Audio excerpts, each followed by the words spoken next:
Welcome in, everybody, to another episode of Coinage. This time, as we prepare for a live Senate hearing, the confirmation hearing for one of Gary Gensler's close friends, SEC Commissioner Caroline Crenshaw's confirmation hearing ahead of the Senate Banking Committee.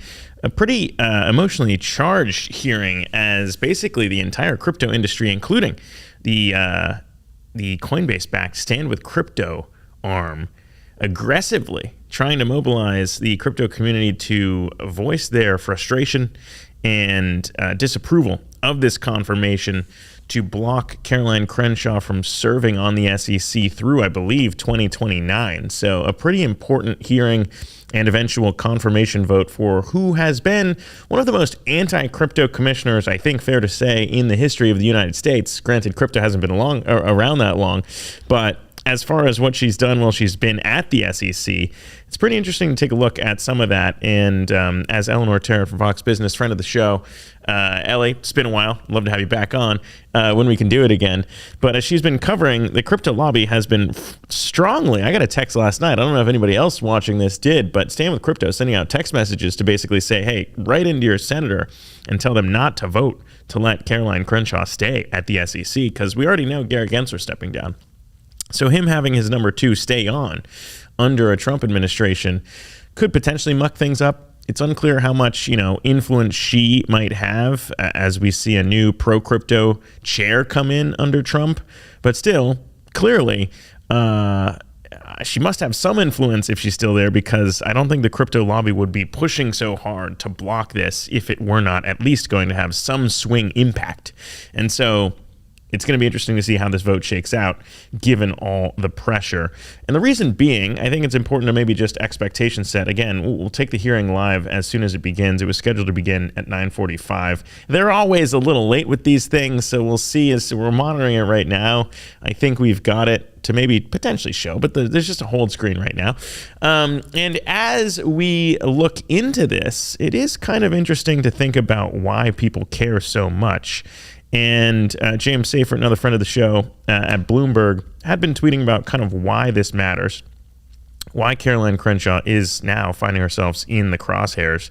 Main thing to point to, I think, is if you think about the Bitcoin ETFs and what triggered kind of the whole big crypto run this year, is essentially the fact that Bitcoin ETFs got approved. Now, they did not get approved because Gary Gensler suddenly woke up one day and said, hey, you know what, we should approve these. It happened because they lost in court. The SEC lost in court on appeal after Grayscale sued the SEC, saying that it was unconstitutional, essentially, that they were blocking this. That was arbitrary and capricious was the legal framework around why the SEC couldn't say they didn't want to approve these things. And as James Seyfert points out, in the dissent of the ruling to eventually have Gary Gensler say, look, all right, we've basically exhausted all of our options. Our backs are up against the wall. We kind of have to approve these things because we lost in court. So it's illegal for us not to approve these things. Caroline Crenshaw came out with the dissent. I've got it up here, Texas. I don't know if you can see. Okay, you can.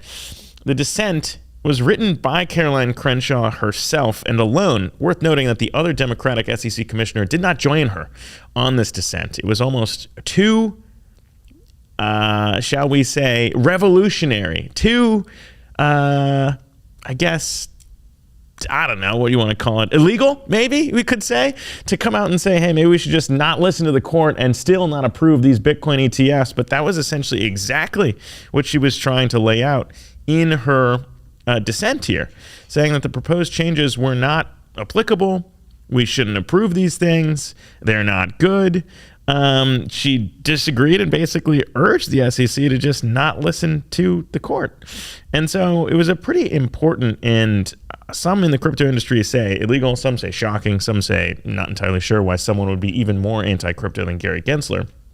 But that's the label that has been attributed to Caroline Crenshaw, SEC Commissioner Caroline Crenshaw, which, if you read through the dissent, basically saying that, look, I'm going to make the call that this does not serve the public interest here, that we shouldn't approve these because there is no real plus side to have Bitcoin ETFs trade, so we should just not have them trade, was kind of a crazy position to take.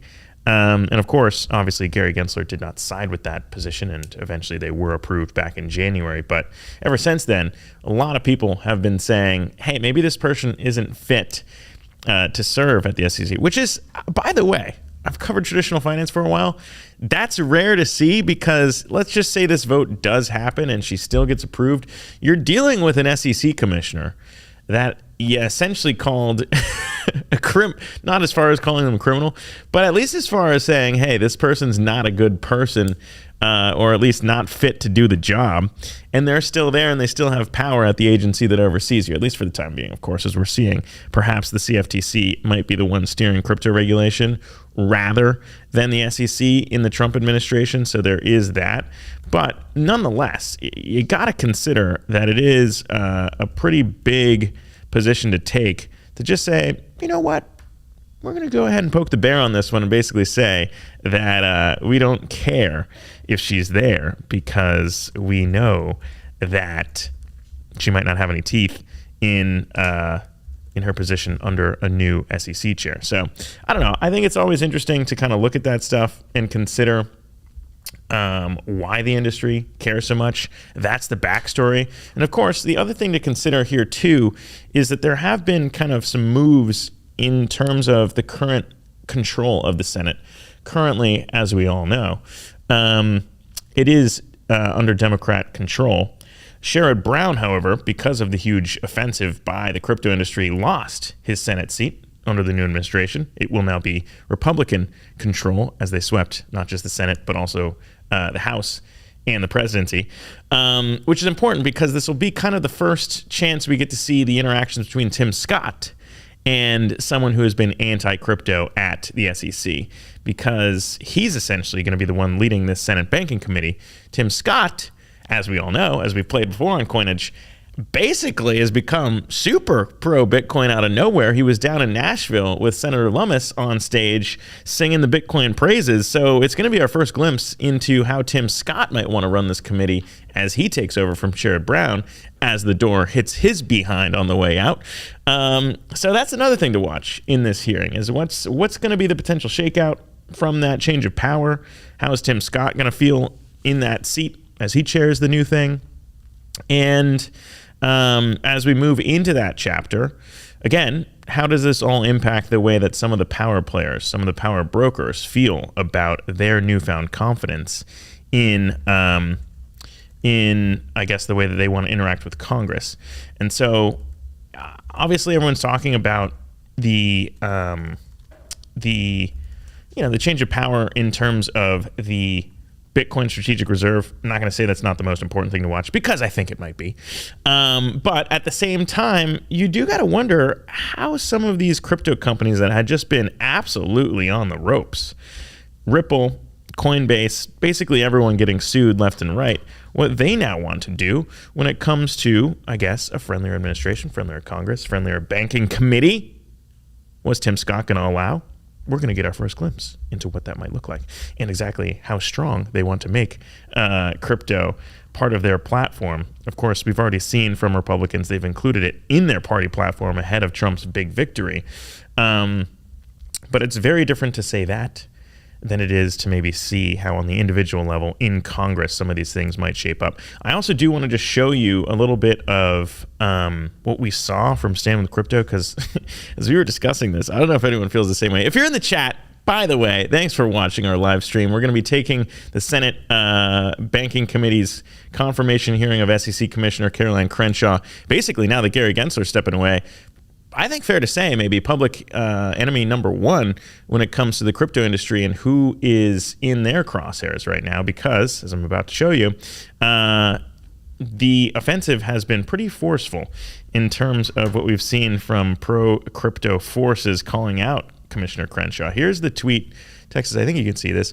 Here's the tweet from Stand With Crypto, basically saying, Commissioner Crenshaw has been one of the loudest anti-crypto voices on the SEC, going further than even Chair Gensler in opposing Bitcoin ETFs, as we just filled you in on. Voting in favor of her reconfirmation is clearly anti-crypto, and we'll be tracking those votes on the Stand With Crypto scorecard. Now, I'm not going to say that that's kind of racketeering. I'm not going to say that that's kind of a shakedown. But Stand With Crypto has increasingly gotten a little bit aggressive in their tweets. Basically, I think, kind of like a mobster saying, you got a nice business there. It'd be a shame if someone were to come along and say you're anti-crypto and you're going to lose in your Senate race. But they've essentially gotten so clear. They're not mincing words anymore. And so there is that to pay attention to in terms of some of the pressure coming from those industry forces. And again, it's not just Stand With Crypto. Like I said, it's also the people running Coinbase. Here's a tweet. I think you can see this one too, Texas. Here's a tweet from Brian Armstrong, Coinbase CEO. Again, it is not precedence that you would have the CEO of a company that is under the jurisdiction of one of these regulatory agencies, for the CEO of one of these companies to come out and say, hey, you're not good at what you do. But essentially, Brian Armstrong saying exactly that. Caroline Crenshaw was a failure as an SEC commissioner and should be voted out. She tried to block the Bitcoin ETFs and was worse than Gensler on some issues, which I didn't think was possible. Worse than Gary Gensler on some issues. The Senate Banking Committee should take note. The crypto community is watching. Again, try us and find out. F around and find out, some might say, is the common parlance for some of these not so hidden threats. Same thing from Coinbase's COO, Emily Choi, saying Caroline Crenshaw is anti-crypto. She's been embarrassingly opposed to Bitcoin ETFs. The SEC has to change. So that's the setup in terms of why we are taking this live and why so many people in the crypto industry seem to care about this confirmation hearing, which again, I can understand why, because as Gary Gensler exits stage left, you might have this person still on the one of the 5 SEC commissioners basically still involved in what's going on. Unclear again how involved she might be in terms of the day-to-day changes or mucking up some of the pro-crypto transitions, but clearly nobody trusts Gary Gensler or her number 2, and so this is where we are at when it comes to today's hearing. You now have the backstory. You now understand why this is so important. And if you already had that, thank you. Thank you for being part of the Stand With Crypto, I suppose, community here, part of the pro-crypto identity. That is what we do here at Coinage as one of the only community-owned Web3 outlets here in the U.S. We are a DAO. You can co-own us, along with the co-founder of Netflix. Shout out to Mark Randolph, my good friend. And we implore you, if you want to join the revolution and control the media and the narrative, you can become a co-owner of Coinage at coinage.media. Shout out to all of our NFT holders, the more than 7,000 of them around the world, co-owning us and steering our narrative as well. So big shout out to them. As we watch this all play out, I suppose it's worth checking kind of where Bitcoin's at ahead of this hearing, where it'll be after. I'm not going to say this is the most important piece of things to watch today. We already had the huge inflation report out this morning in line with expectations, which I think is mainly why we're seeing the market rally today. As again, everybody very comfy with the idea of the Fed still on their path to cut rates. So that's exciting to see when it comes to the big, I don't know if we can call it a big, 2% pop on the day for Bitcoin, close to flipping ahead of that $100,000 mark, which I think a lot of us here on this stream would be very happy to see that continue. But exciting to see the inflation numbers come in very much in line with expectations, not spooking the Fed in terms of what that path might be. I think I just threw my producer off by switching over to scrolling on my timeline. My bad, man. That was my bad. That one's not on Texas today. That one's my fault. But it's because I wanted to pull up the numbers themselves, as I had just tweeted them out this morning. But these are the ones. Here we go. We can show that. These are the numbers. We had 2.7% year over year CPI. That's the inflation number coming in again, as I said, in line with expectations, matching that. Same thing with core CPI, 3.3% in line. I'm saying that's Goldilocks for the Fed. Reason being is because you don't want to, in the last kind of rate decision of the year, to be thrown off and say, hey, look, that's not more data that we have in terms of the path to cut. The Fed doesn't want to see anything shock them in this final chapter of cutting rates. The Fed doesn't want to be wrong, especially going into the Trump administration when Jay Powell, the chair of the Fed, is going to be under pressure to do exactly what he says to do. We already saw that stand down before in the final press conference. Last rate decision, Jay Powell saying, look, Trump can say he wants me gone, but I ain't leaving. And it was a mic drop moment, and it sets up, I think, a pretty contentious relationship between President Trump and Jay Powell. So pretty good, pretty friendly to markets to see everything come in exactly in line with expectations. Now is not the time. You could have made the case, hey, look, the Fed might actually cut rates quicker if we see inflation come in below expectations. But I actually might be of the mind to say that wouldn't be good, because you'd throw fuel on the fire of President Trump coming out and say, look, inflation's under control, we can cut, Jay Powell's not doing his job. At least now, if it comes in line with expectations, there are sometimes.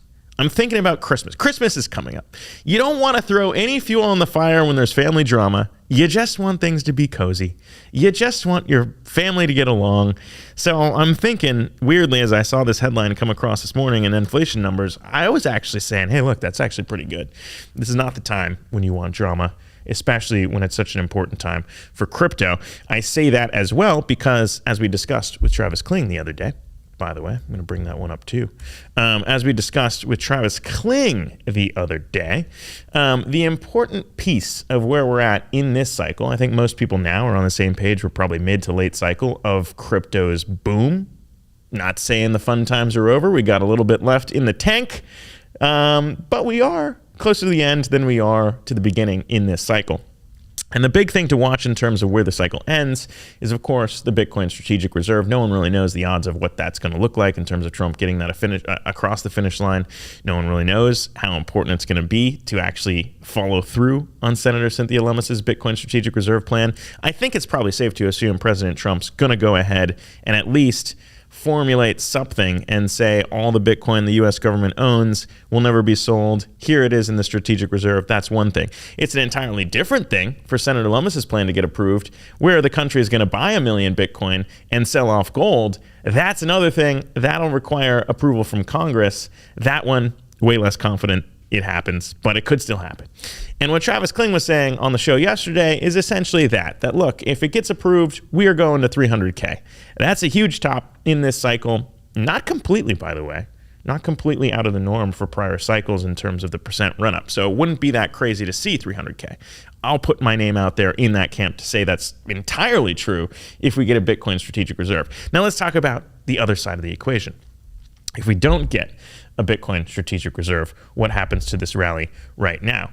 As I said, this is what we're looking at in terms of the year-long chart. Did we run up from, what was it, 66,000 and 99,000 over the last month or so? Yes, we did on Bitcoin. That is very true. Now, when it comes to maybe how that could flip, the most important thing to consider is this narrative has been fueled by almost $2 billion a week. I'm not entirely sure the average as it nets out, but Saylor's essentially been scooping up billions of Bitcoin a week to get this done, and that's important to consider in terms of how much longer he might have for that to begin. I'm being told right now that we have the Senate confirmation hearing beginning in Washington, D.C. as Chairman Brown, adios, my friend, begins to kick this hearing off. We will take that live. I will step aside. We will take a listen. Great public service. Senator Kim does not seem to be sitting there, but his does too, and I welcome both of them to the committee. When I joined this committee in 2007, my first month in the Senate, it had a reputation of a bit of a sleepy committee. Much of Washington seemed to have reached a consensus that Wall Street ought to be left largely to its own devices, that big banks knew best. That this committee was really referred to as the Wall Street Committee, suggesting almost ownership. We know how that turned out. Less than 2 years later, the economy was in free fall. Banks were collapsing at the end of the Bush administration. Layoff notices, foreclosure warnings were landing in inboxes and mailboxes, ruining lives around the country. In the wake of the crisis, we passed Dodd-Frank, the Wall Street Reform and Consumer Protection Act. It was the first time in 75 years that we've reined in Wall Street in its reckless obsession with profits at the expense of everyone and everything else. That law worked. Nearly 15 years later, our banking system is safer, banks hold more capital, and they're better prepared to handle a crisis. Of course, we know Wall Street and its lobbyists don't give up easy. After we passed Dodd-Frank, one prominent industry lobbyist said, now it's halftime, and they never give up. Wall Street was true to its word. They immediately went to work trying to roll back and dilute as many of the protections we put in place as possible. When I took over as chair of this committee 4 years ago, Washington still called it the Senate Banking Committee or the Wall Street Committee. Until then, still pretty much a committee dedicated to protecting Wall Street and the financial industry and fulfilling their lobbyist wish lists, and particularly tearing down safeguards that protect Americans' money and that protect taxpayers from ever having to bail out Wall Street again. We changed that. We put the focus on the committee back where it should be, the people who make this country work. The stock market doesn't drive the economy, workers do. And on the Senate Banking, Housing, Urban Affairs Committee, we made it our mission to serve them. That's why we improve public transit around the country for the millions of workers who depend on the bus or the train to go to work. Cleveland is finally replacing rail cars that date back to the Reagan administration. Akron Metro got a new maintenance facility. Ohioans in Bryan, Ohio will have a new Amtrak station. It's why we came together bipartisanly to crack down on traffickers of deadly fentanyl, which devastates working families and their communities in Ohio and across the country. Our law goes after the entire fentanyl supply chain, from the chemical suppliers in China to the cartels that traffic the drug from Mexico. It's why we confirm dedicated, talented public servants who reflect the vibrant diversity of our country and who serve the public, not the financial industry. It's why we stood up to corporate special interests, whether it's big banks or payday lenders or shady debt collectors. We had the first ever legislative win against the payday lending lobby, protecting people from exorbitant interest rates that trap Americans far too often in a cycle of debt. We successfully pushed to remove medical debt from people's credit reports, saving them money and protecting them from higher interest rates. Again and again, we stopped corporate interests that tried to prevent the CFPB, Director Chopra's bureau, from protecting the public. We began calling the CEOs of the country's largest Wall Street banks to testify before this committee and before the American people. Never been done. Annually, we brought the leaders of the biggest financial institution. They hold tremendous power over our economy and over people's lives. Too often that power isn't used wisely. As important as and effective as Wall Street reform was, surely it was incomplete. We still have an economy where hard work doesn't pay off like it should. For decades, Wall Street has rewarded the companies that squeeze their workers the hardest. When companies raise prices, when they lay people off, when they move jobs overseas, when they bust unions, when they subcontract work to lower paying companies with fewer benefits, Wall Street analysts pretty much in chorus yell, buy, buy, buy. And look at the result. For almost half a century, productivity has gone up, the stock market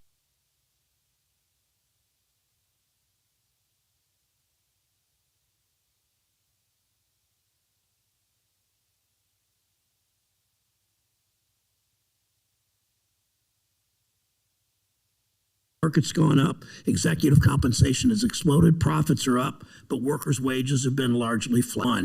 CEOs to pay. Average pay. When the economy fundamentally doesn't reward work, while Wall Street continues to rake in profits, not just instead of workers, but at the expense of workers, our work is far from over.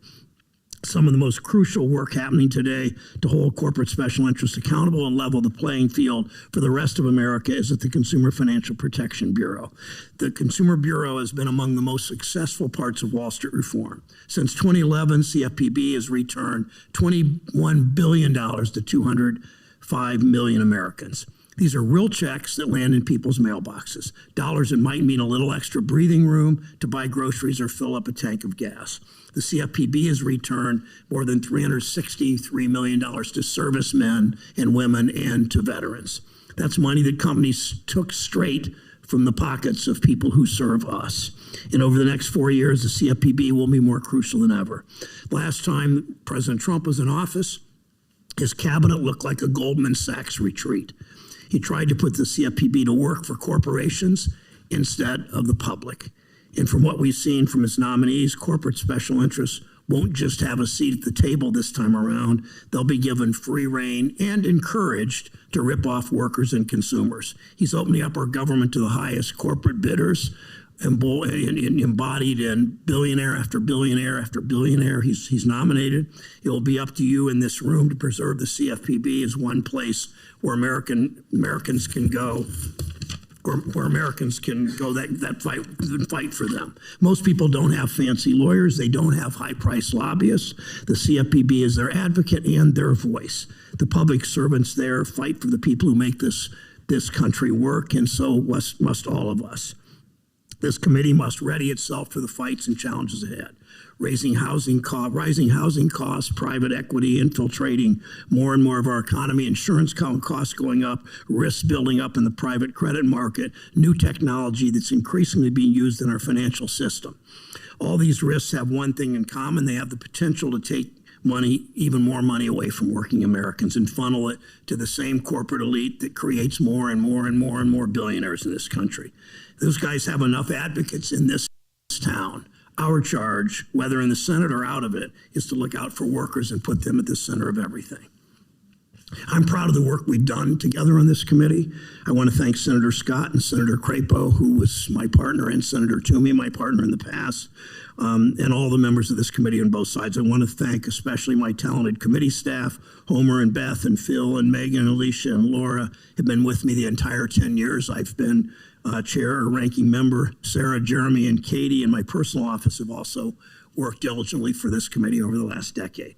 And Jeff and Ann and Sonny and John and Mohammed and Shannon and Emily and Ben and Men and Erica and Jonathan, Shanna, Will, Serena, and Sean have made significant contributions during their time on this staff. I want to thank the non-designated staff, Pat and Lena and Shelvin and Jason and Cheryl, led by Cameron Ricker, for making this committee run so smoothly. I trust Senator Warren to carry on our mission of standing up for working Americans, standing up to corporate interests that hold far too much influence in this town and are about to hold a lot more. That work continues. Senator Scott. Thank you, Mr. Chairman. Thank you for your service on this committee since 2007 and the last several years as the chairman of the committee. I'll say that the cancellation of today's markup really is disappointing and frankly sours the tone. It's another example of the dysfunction and the lack of transparency that is a last gasp of a lame duck administration. But now we turn our attention to Director of the CFPB, who also doesn't seem to accept the results of the November election. As I mentioned earlier, after the November election, a historic win for Republicans and President Trump, which delivered a mandate for this committee and for this Congress. I sent a letter to each and every federal agency under the committee's jurisdiction calling on them to cease all rulemaking. It is paramount that President Trump can begin his administration on January 20th with a fresh slate to implement the economic agenda that the American people resoundingly voted for. And this is not unreasonable. Last month, the prudential regulators, the OCC, the FDIC, the NCAU, and the Federal Reserve agreed with me and committed to pausing rulemaking before the inauguration. Yet as we've seen time and time again with Director Chopra, he has ignored these calls and pressed forward with a unilateral partisan agenda. Many of you have heard my Republican colleagues and I argue that the changes at the CFPB are absolutely necessary, that the agency is unaccountable to Congress, and Director Chopra seems intent on proving this to be true. Despite voters' clear message on Election Day, Director Chopra has advanced his agenda at a breakneck speed.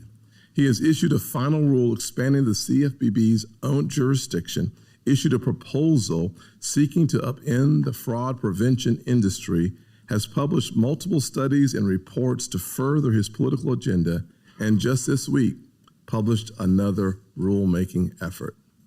The director has spent years at the CFPB pushing the Biden-Harris administration's partisan messaging on junk fees and seeking a boogeyman around every corner for the failed economic policies of the Biden administration.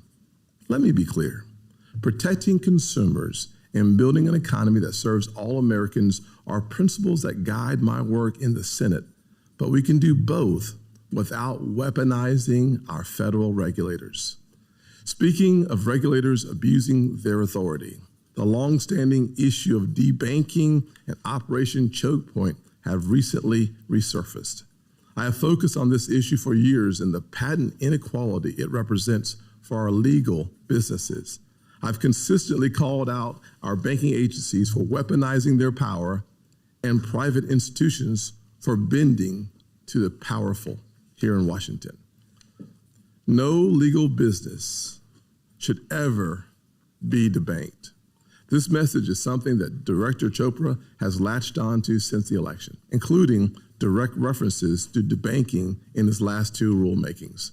But make no mistake, the director is not our ally in this fight, and the career bureaucrats at the CFPB are not either. The director's recent actions are little more than an attempt to expand the CFPB's jurisdiction and grant the agency more authority to pick winners and losers in the financial services system. Unelected bureaucrats in Washington, D.C. should not be deciding which businesses survive or failed based on their political agendas. All legal businesses should have the opportunity to succeed in America, just like every single American. Washington should be focused on promoting the two greatest tools which can arm all Americans: choice and opportunity. These were the tools that allowed me, as a poor kid in South Carolina, to grow up and own my own business, and now lead the Republican side of the Senate Banking Committee. America must continue to be the bedrock of opportunity, and our regulators must work to ensure this every single day. Regulation should provide guardrails, not roadblocks. I look forward to working with the next director of the CFPB to increase accountability at the Bureau. Director Chopra, I look forward to hearing that you will be resigning effective January 20th.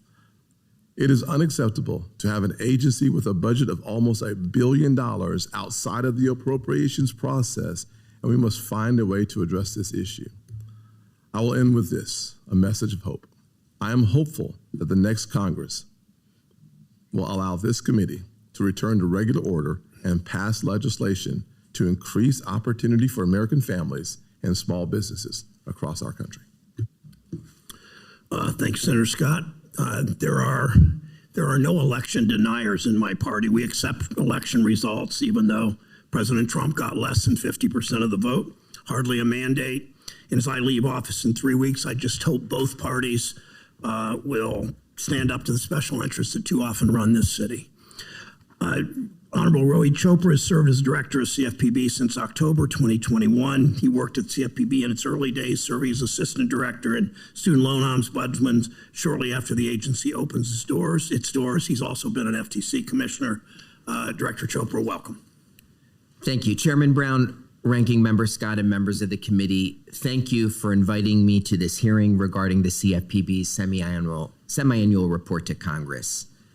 This is my 27th time testifying before Congress as an executive branch official and my 10th time before the Senate Banking Committee. And off camera, in my meetings with each of you on both sides of the aisle, I continue to find more and more areas of agreement on how we need to tackle concerns Americans are facing. Let me touch on a few of these. First is credit card debt. Americans owe roughly $1.2 trillion in credit card debt, and in 2022 alone, paid $130 billion in interest and fees. The CFPB's research has revealed that the credit card market is quite concentrated, with a few big players dominating the market. These large behemoths have been able to push up interest rate margins considerably, even when adjusting for broader market interest rate changes.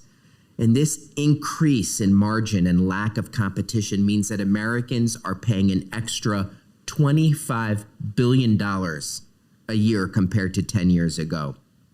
Many borrowers are paying over 30%, squeezing their monthly budgets, and small credit unions and community banks offering lower rates find it tougher to compete against the big guys. Further consolidation amongst the biggest players, including one pending mega merger, threatens to jack up rates even further.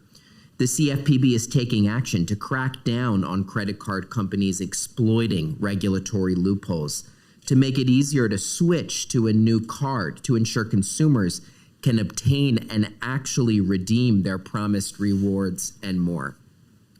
But many in Congress are rightfully concerned that the markets will not correct on its own. And there is growing bipartisan support for taking action. And in particular, there are proposals to limit annual percentage rates on credit cards on both sides of the aisle. And the incoming administration has expressed support for an interest rate cap. It will be important for this committee to ensure that credit cards are a source of credit priced at competitive rates rather than what we see in today's market. Second is digital surveillance and data privacy at home, at work, and everywhere Americans go. We are exposed every day to stalkers, scammers, and spies due to unchecked digital surveillance across the economy. There is growing bipartisan consensus that we need to do something about all of this intrusive surveillance, and it's critical that this work moves forward. The CFPB recently proposed a rule on data brokers that would curb access to sensitive financial data by foreign adversaries and others seeking to exploit Americans by spying on their personal information. Third, account closures and debanking. America's banking and payment system serves as essential infrastructure for our economy and society, and an account for a family with a bank, credit union, or digital wallet provider is a necessity.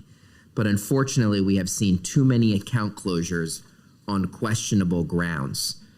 Over the last few years, the CFPB has been working to make sure that banks and big tech firms are not inappropriately denying households with access to banking and payments. We're especially concerned when funds are frozen or when accounts are closed for reasons not contemplated by federal law. We are currently engaged in litigation against big Wall Street special interests to defend the agency's authority to investigate when companies unfairly debank customers based on characteristics like religious affiliation. In addition, we finalized a rule to more closely examine digital payment apps to ensure they're following the law. The CFPB has also proposed a rule that would help to reduce account closures driven by overdraft churning. And we've proposed rules to update Fair Credit Reporting Act regulations to make sure that identity verification algorithms are not leading to improper account closures. We're scrutinizing reputation-based algorithms and artificial intelligence so they are not weaponized in ways that block people from banking. We will continue to defend consumers' rights and to hold companies accountable, and it will be critical for Congress to support that work. Thank you so much, and I look forward to your questions. Thank you, Director. We'll begin the questioning with Senator Smith of Minnesota. Thank you, Mr. Chair, and thank you, Ranking Member Scott. Mr. Chair, I just want to take a moment to thank you for your leadership on this committee. You have never lost focus on the importance of this committee on issues that often haven't gotten a lot of attention, and particularly I want to mention the importance of housing as part of the mandate of this committee. You have brought that back. I believe that focusing on housing, addressing housing supply issues, housing affordability is so important to the future of this country, and it also, I believe, is a nonpartisan issue. Certainly it is in my home state of Minnesota. And I believe incoming Chair Scott, that as we move into 2025, there should be many opportunities for us to work together on issues of housing. I know that I'm really proud of the bipartisan work that I've been able to do with Senator Rounds and Senator Lummis, and I have high hopes that we can find ways of cooperating with one another as we look at continuing that, what I consider to be the legacy of Senator Brown. Director Chopra, I am just really glad to have you here. And as you know, I have used my time on this committee really focused on how to help regular Americans afford their rent and afford to buy a home. And I, again, as I just said, don't see this as a partisan issue. It certainly isn't in Minnesota. So I want to thank you and the CFPB for your responsiveness to my concerns around predatory land contracts or contracts for deed. Colleagues, this is happening all over the country. It's happening in my home state when unscrupulous home sellers pitch these complex contracts to people who just want to realize the dream of home ownership. And too often these contracts are just frankly designed to fail. Director Chopra, you heard about this when you visited Minnesota this summer. You heard about the consequences to people, families who think that they are on the path to owning their own home when in fact they are on a path to financial disaster, where one missed payment can mean forfeiting all the money that they put into buying a home, as well as losing the place that they thought was their home. And we know that these unscrupulous sellers have exploited people based on their religious beliefs. In Minnesota, they've marketed land contracts as an interest-free alternative to a traditional mortgage, and that has clearly exploited the many Somali Muslim immigrants in my home state who are limited from paying interest under the tenets of their faith. So, Director Chopra, I'm hoping that you can talk to me and the rest of the committee about the actions that the CFPB has taken to stop these abusive practices and what recourse you're seeing for homeowners if they find themselves trapped in one of these predatory contracts. Well, let me say that home ownership is supposed to be a part of the American dream, not something that is supposed to turn into a nightmare. And for many of these predatory land contracts and other types of bizarre arrangements, they are setting people up to fail. In other words, they are getting people to put down big sums of money only to put them in an arrangement where they can claw all of that for themselves, destroying that person's financial life, their family's future, and their neighborhood and community. We're doing our best to make sure that we can use the existing law to combat all of these predatory practices. But it's not just these land contracts. We're seeing all sorts of set up to fail loans when it comes to housing. And people are sick and tired of the high costs of housing and being treated the way they're treated. And we really appreciate you for helping us see and learn more about this. And it will continue to be a focus. Well, I appreciate that, and I hope that it will continue to be a focus at the CFPB as we move forward. This is an example of how regular people need somebody in their corner when they are going up against some really powerful institutions that do not have their best interests at heart. So I appreciate that. I want to just, I just have a couple of seconds left. I want to just highlight a little bit about what I think the CFPB has done for consumers in this country over the last several years. In your relatively short existence, you have recouped more than $21 million to the benefit of over billion, sorry, I misspoke, $21 billion to the benefit of over 205 million consumer accounts. Just last week, you returned $1.8 billion to consumers that have been scammed by credit repair companies, and that's 50,000 Minnesotans. So these are folks that see an ad on television saying that they can clean up their credit score, and then they end up dialing that 800 number, and before you know it, they're actually worse off than they were before they pursued that. So I want to just thank the CFPB for your work. That, for Minnesotans, colleagues, that has been each Minnesotan has got back, I understand, over $400 each on average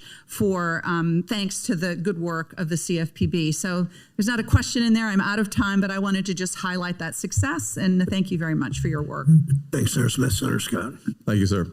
Director Chopra, do you have any plans to resign from the CFPB on January 20th? Well, as you know, we serve and are confirmed for a 5-year term. The president can remove us at any time, any day, and we obviously completely respect that right. In November, the American people voted for a new direction for our country and our economy. The election was a clear mandate rejecting the policies of the Biden administration and calling for a new approach under President Trump. And one of the reasons why I think that is true is if you look at your opening statement that there's $1.3 trillion of credit on credit cards around the country, 83 million households who've lost, on average, a little bit over $1,075 of spending power under the Biden economy. It's $83 billion of spending power lost every month by an average American family, leading to the largest credit card balance in the history of our nation. That is why when I sent a letter on November the 17th demanding that the CFPB cease all rulemaking activity, The prudential regulators agreed, but you have pressed forward with a final rule and 2 new proposals since receiving that letter. Can you explain why you are ignoring both my request and the clear mandate of the American people? Well, I don't think it makes sense for the CFPB to be a dead fish. People between Election Day and Inauguration Day are still getting scammed. They're still being subjected to questionable account closures. They're still being the victims of so much wrongdoing. Some of the things that we have proposed recently, including this week, initiating a rulemaking process to help survivors of domestic violence and elder abuse, is an area where we receive bipartisan letters from Congress even urging us to take action. That process will play through, and I hope you can see that consumer protection is really not something that should be something we fight about, but something that we guard against together to make sure that people can have a fair marketplace. Certainly believe that we should do everything in our power to protect the consumers. And I think there are a number of agencies, whether it's the OCC and others, who already have the mandate and authority to do so. I certainly look forward to having an opportunity to look at the overall structure of the CFPB and to see how we can make sure that the mission, the primary mission, not the expanding authority, will be fulfilled. You recently issued a final rule to expand the CFPB's authority to new industry participants. You also repeatedly attempted to change policy through your seat on the FDIC board. As much as you claim to be doing all of this in support of your mission to protect consumers, it seems to be failing. I've spoken many times about the harmful effects of many of the CFPB's proposals, but recently we have confirmed that the CFPB is not even doing the basic jobs it was created to do. As part of Dodd-Frank, which created CFPB, when a bank transitions in assets above a certain threshold, the CFPB legally becomes responsible for direct supervision of compliance with consumer financial activities. But a report issued just last week by the CFPB's own Inspector General reveals that the agency did not complete most of those transitions timely or effectively. So the specific objectives under the current construct of law focus the attention of the CFPB, and within that jurisdiction, there seems to be a breakdown. A very basic question arises from this report. How can the CFPB continue to claim that it needs more jurisdiction if it's failing to do its current job? Well, that report was initiated by me. I was concerned about how those transitions occurred. Let me share with you that we've shifted our supervision away from many of the banks and toward the biggest non-banks who touch almost every wallet in our country. The rule that we put in place does not expand our jurisdiction. We already have enforcement powers, but when it comes to some of these big tech companies and giants who have more power over our digital wallets, we want to make sure that they're following the same laws that apply to small banks and level the playing field. That is exactly what Congress wanted. And if you're suggesting that we should put more of our resources against smaller banks, I would just forcefully disagree with that. Well, obviously, you didn't mishear what I said, certainly not making that kind of a statement or suggestion, but it is without question that the CFPB's authority continues to expand into your jurisdiction, and I believe that it has led to us having... We are not allowed to expand our authority. Only Congress is able to do that. I wish that was true. We know that's true, but it does not appear that you can follow those rules. But thank you for being here. Director, every time, as you know, workers and consumers are forgotten in financial regulation, hardworking Americans are the ones who pay the price every single time. We saw it during the Great Recession, where so many Americans lost their homes and their jobs and their savings. Has Wall Street learned its lesson? In some ways, no, and that's the point. We know that they're always going to be driven by pumping up profits and their own bonuses, and that's why we have to make sure that there's some basic rules that protect the entire economy from some of those excesses. It's pretty basic to me. Let me thank you. Let me ask it a different way, a similar question. If you are replaced by someone that, in your mind, in my mind, doesn't doesn't have the guts to stand up to the big companies, the big banks that are fleecing the public, that end up resulting in what happened 15 years ago. What happens? I mean, should we trust Wall Street in that situation when Director Chopra's not there? One of the things that I'm really glad the law puts in place is a ban on officials like me from going to sell ourselves to the companies we regulate. We should not have anyone leading regulatory agencies who's there to kiss up to those they're supposed to oversee. We need to make sure that they are enforcing the law and not looking the other way as people across the country are cheated. Well, that revolving door is far too common in this country, as you know, and this government and this city, with members of Congress and with staff, committee staff, personal staff, agencies like yours. Let me shift to medical debt for a minute. We've had the credit rate. We did a couple things, several things, but two notably that I'm particularly proud of. We started a tradition here where we bring the bank CEOs, 6, 7, 8 of the largest CEOs of the largest banks regularly here to answer, to hold them accountable. We also have done that with the credit rating companies, as you know. Understanding and focused on medical debt. Medical debt can happen to anyone. It doesn't matter if you do everything right. Anyone can get sick. Anyone can get in a car accident. It has nothing to do with your credit worthiness, or at least it shouldn't.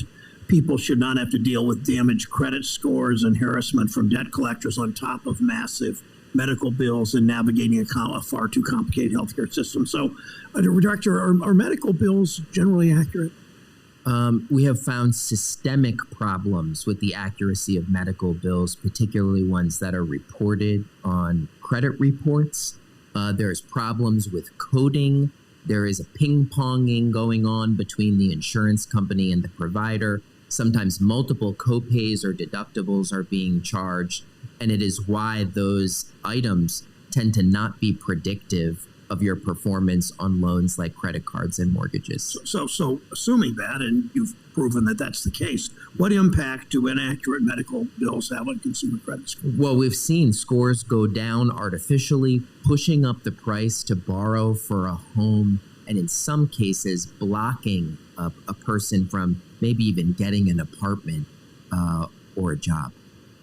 And one of the reasons I hear my colleagues and I see Wall Street fighting hard against your agency, and you're fighting for consumers, not corporate America, is as a result, has a lot to do with medical debt. So talk to us in the last minute or so about the rule which would erase the medical debt burden for millions of Americans in terms of credit scores. Well, we've proposed a rule that would block the reporting of certain medical bills on credit reports to better protect health privacy. Our proposed rule also blocks creditors from securing loans with wheelchairs, prosthetic limbs, and other medical devices.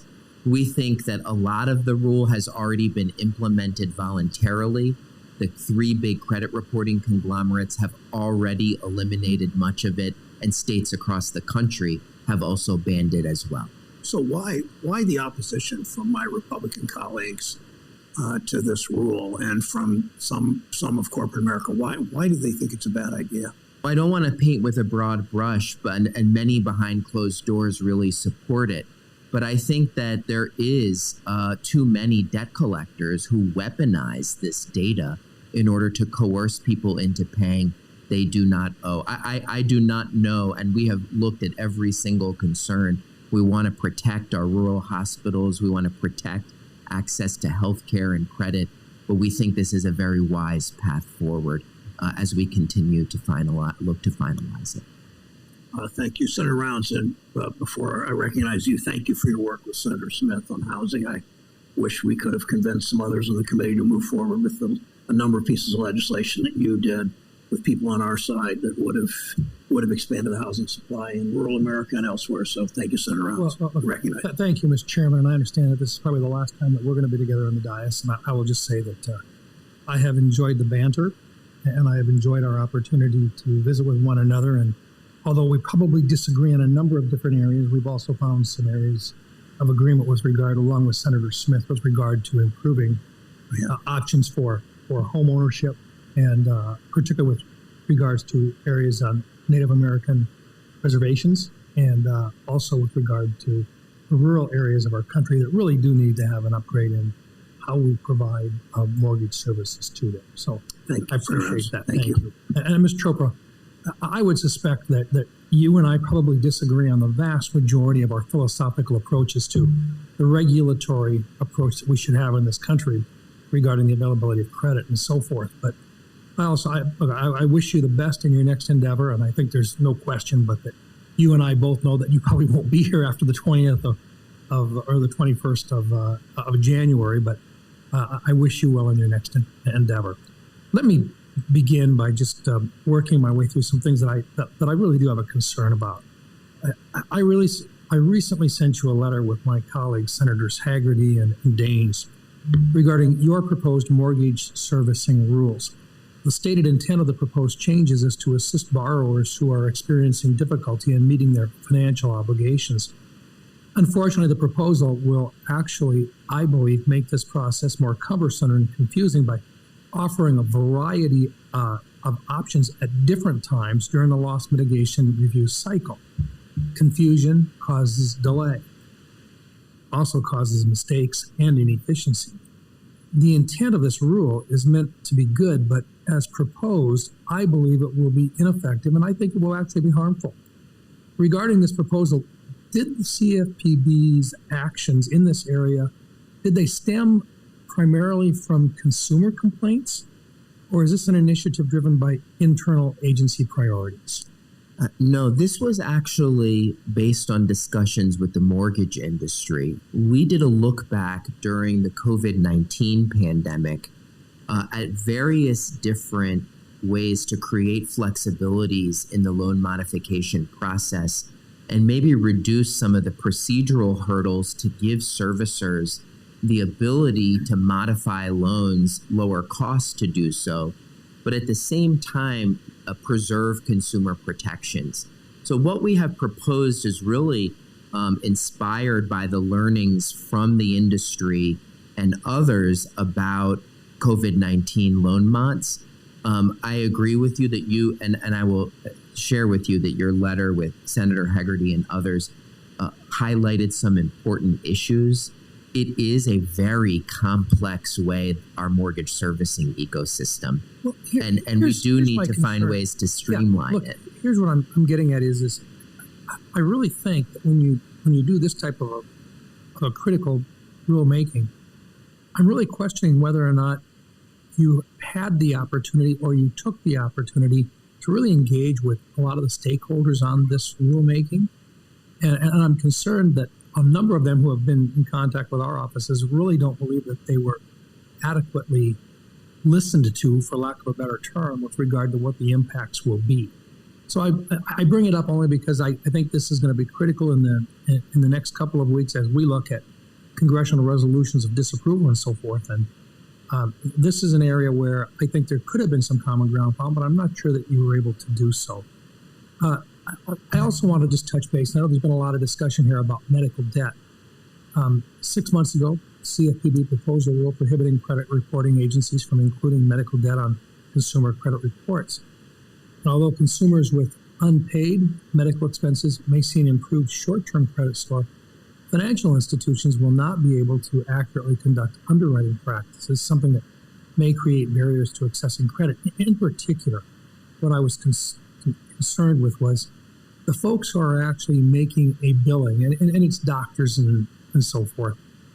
Were you able to actually get feedback from them in terms of how they're going to be looking at providing services if they believe that they're not going to get paid in the first place, and whether or not those reports are going to be made available to them? Did you get feedback on that? And what was the sense that you got from these physicians? We did. And in fact, when we looked broadly at different practices within the industry, we actually find that many providers, many facilities do not even engage in credit reporting.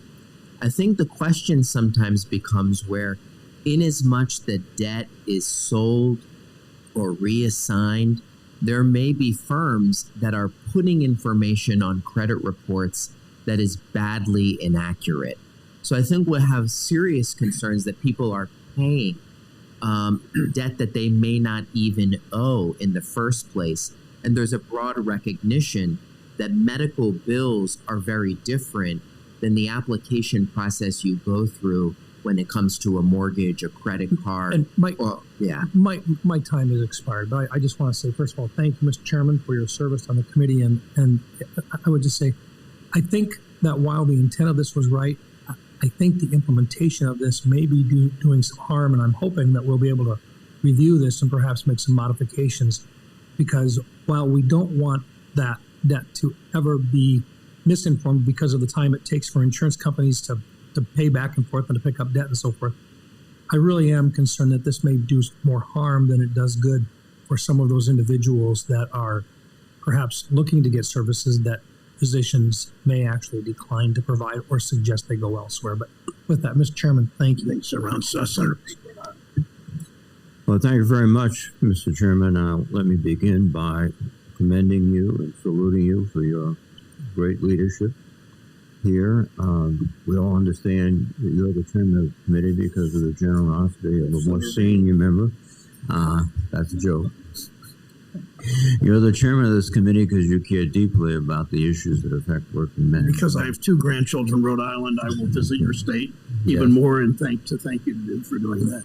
Well, you're welcome. But let me say Thanks. Thank you very much. Director Chopper, we passed on a bipartisan basis in 2006 the Military Lending Act to protect our men and women in uniform, and everyone on this dais and on Capitol Hill takes pride in everything we do to protect servicemen and women.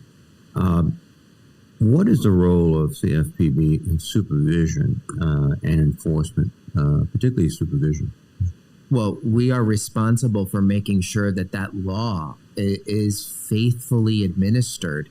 Not only do we enforce it, but we also take a look at how banks and non-bank companies are honoring the rights of service members. We know that they must follow for a set of loans a cap, an APR cap, and where we find any violations, including if they insert illegal arbitration clauses in contracts, we can take those companies to court, and we have done so repeatedly. And approximately how many enforcement actions and how much money has been returned to servicemen and women? I believe it's been hundreds of millions of dollars. I need to get the exact numbers. In many cases, we have taken action against repeat offenders, those who have routinely violated the law.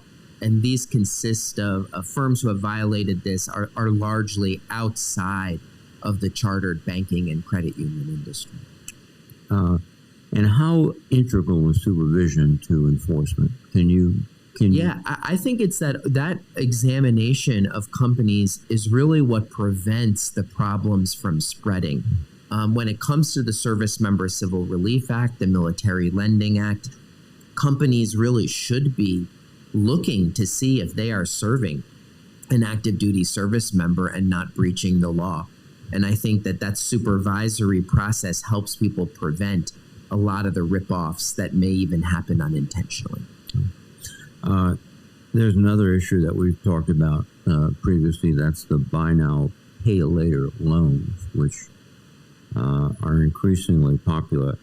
And particularly in the holiday shopping season when people are looking for gifts and trying to stretch their spending as much as possible. Can you give us an update on what your agency is doing to ensure that these buy now, pay later loans are consistent with all the rules? Yeah, we want to see new types of products and services, but we don't want to see companies exploit loopholes or arbitrage around congressional mandates. So one of the things that we did is we put forth an interpretive rule that will help those buy now, pay later companies understand how the existing law applies to them. We've gotten some very good cooperation, and many are looking to be transparent and really serve consumers fairly. Over the next few weeks, is it possible to publish updated data that shows what you've been able to do to help improve the buy now, pay later process, and also available to support additional rulemaking if necessary? Well, unlike banks, the buy now, pay later companies don't put forth regular data, but we are in constant communication with states who license many of them. So I'll look to see what we can do on that front. Thank you very much. And I want to thank you also, Director, you've done a superb job. Thank you very much. So much. Thank you, Mr. Chairman. Thanks, Senator Tillis of North Carolina. Thank you, Mr. Chairman. Mr. Chopra, thank you for coming before the committee. Mr. Chair, I seek unanimous consent that I had some letters expressing from the banking industry, Consumer Bankers Association, and others about some of the concerns with the regulatory overreach of Mr. Chopra in his current capacity. Thank you. Mr. Chair, before I get started, I also want to thank you for the time that we've spent together on the committee. The chair and I enjoy a good personal relationship that includes a couple of jabs from time to time over the weekend.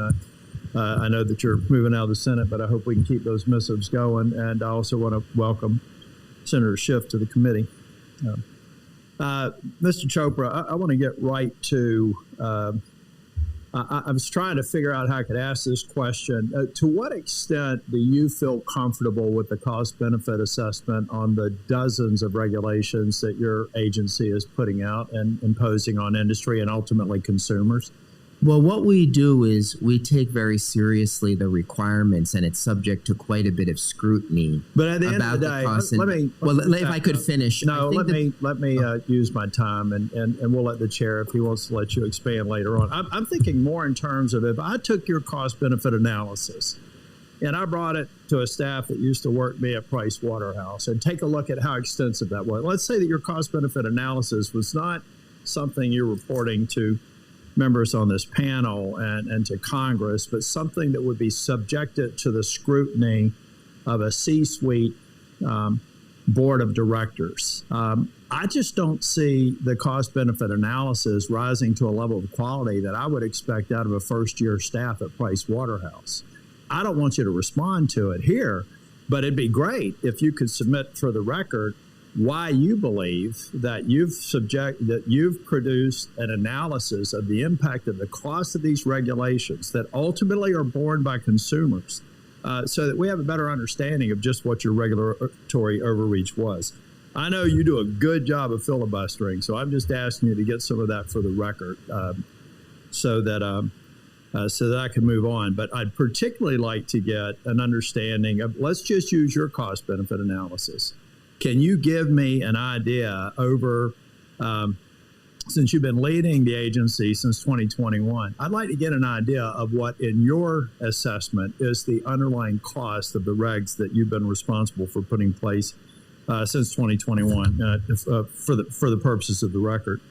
Mr. Chopra, tell me about why I should reject the notion that you may be one of the most polarizing partisan figures to actually assume your role. And I'm going back to McWilliams. I want to go back to the coup. I want to go back to what I think is you may get the MVP for making financial regulators outside of the Fed the most partisan agencies in my time in watching this. Tell me why I'm wrong. Tell me why the coup with McWilliams was appropriate, and tell me why some of the behaviors and the other financial regulators in your role in influencing them was appropriate, and to what end did it serve the American people?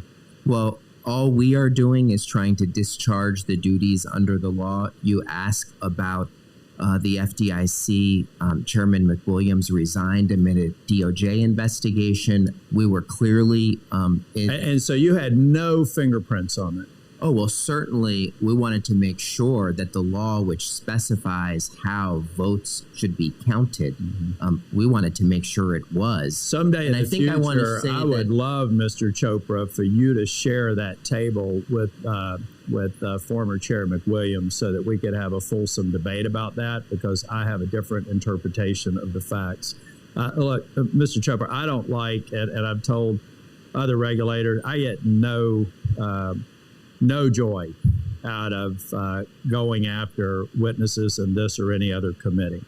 But as somebody who has tried to work across the aisle, and as somebody who has taken tough votes that have put Republicans out of their comfort zone with me, I take exception to people who come before this committee with some sort of a righteous mandate to be absolutely partisan. If you can give me one example of where you've actually stepped up and led and made people of your ideology and your party nervous because you were doing the right policy thing, that would be something, if the chair will give you time, I'd like to hear from you. Well, certainly I took a lot of heat from people who share a lot of my views when it comes to banking and debanking. A few years ago, we actually led efforts to stop people, big tech companies and banks, from purposely closing accounts or freezing funds based on people's political speech. And that to me was totally inappropriate. Probably going to have to. Well, that's fair, but that's sort of a lob at the net. That's no, it's not. I can keep going and going. No, I'm saying that of course you did that. That wasn't. I mean, that's a defensible position that I think any reasonable-minded Democrat could get behind. But for you to suggest that you didn't start issuing policies, de facto policies with the FDIC in your post as the CFPB, is a weak argument to me. Thank you, Mr. Chair. Thank you, Senator. Senator Warner from Virginia is recognized. Well, thank you, Mr. Chairman. Let me first of all just say how much I've enjoyed working with you, not only on this committee, but across the we've not always agreed. We've been able to disagree respectfully, and I think you've done an extraordinary job. I think this body will be lesser, and a whole lot of folks are going to think back about who stood up for folks who don't always get a fair break time and again. And it's been a real honor to work with you. And we're going to miss you. Obviously, we're going to miss Senator Tester. And I also just have to say, my friend Senator Tillis, we work on a whole lot of stuff together. And, and Director, you know, I've had disagreements, but I actually think, the record of the CFPB under your tenure, Lord knows it's been attacked a lot. The constitutionality has been attacked a number of times. Again, I'm glad the court stood up for the funding mechanism we have. But I think about some of the things that you've done and what it's actually doing for Americans and Virginians. Recently, CFP announced that it was returning about $1.8 billion to 4 million consumers who've been misled. I can tell you that the Bureau is now in the process of distributing $55 million back to Virginians. That's money back in your pocket. I'm not sure that those Virginians who are getting those refunds are going to say, gosh, that CFPB, that must be some over-the-top partisan entity. And something you're working on now, that again, I think probably has some opportunity for broad bipartisan.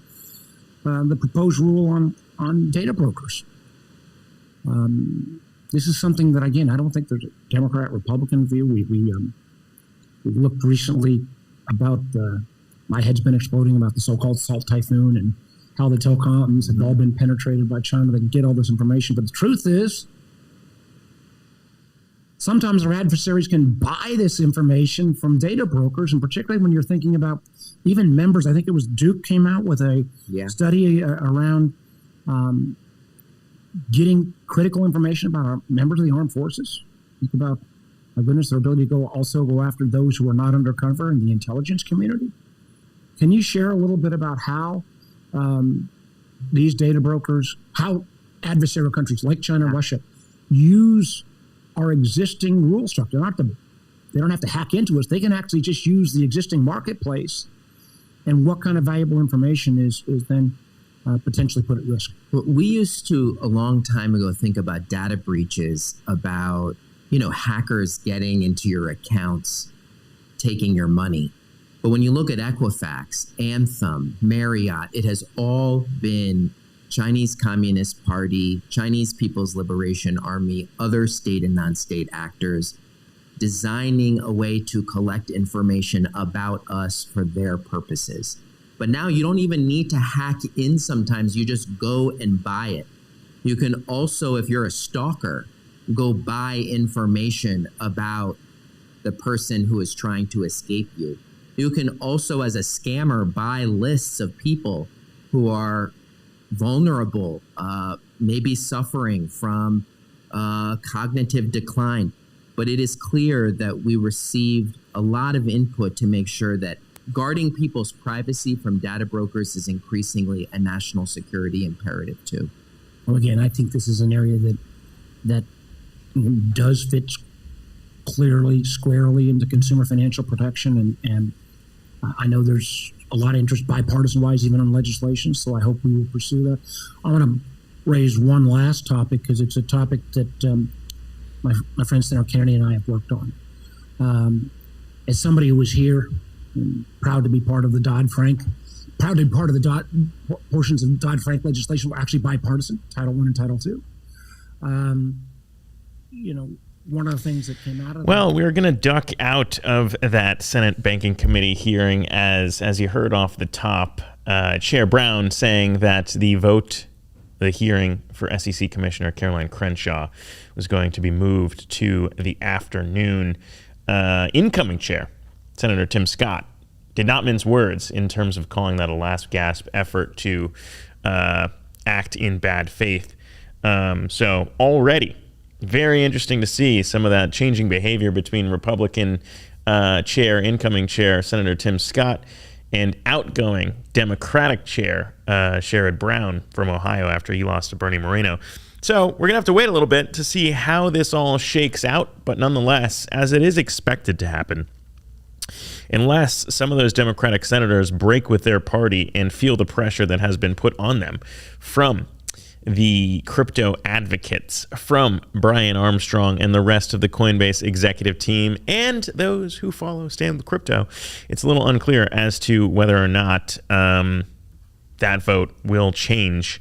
Otherwise, Caroline Crenshaw will continue to serve on the SEC potentially through her term that would be extended to 2029. So we will bring you updates on that as we have them. Of course, if you haven't followed Coinage, suggest you to do that to stay up to date. If you don't have notifications turned on, suggest you to do that to stay up to date. And as always, you can join us at coinage.media to see the latest headlines in Web3. Today, outside of this hearing, celebrating the move north of $100,000 again for Bitcoin.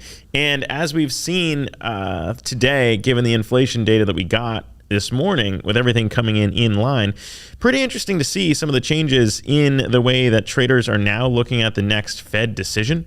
That is, of course, a week from today. It'll be the last Fed decision of the year for Fed Chair Jay Powell. And the change in expectations for whether or not there will be another rate cut. Looking at it right now, Texas, I just brought this up. The bar chart, interesting to look at this.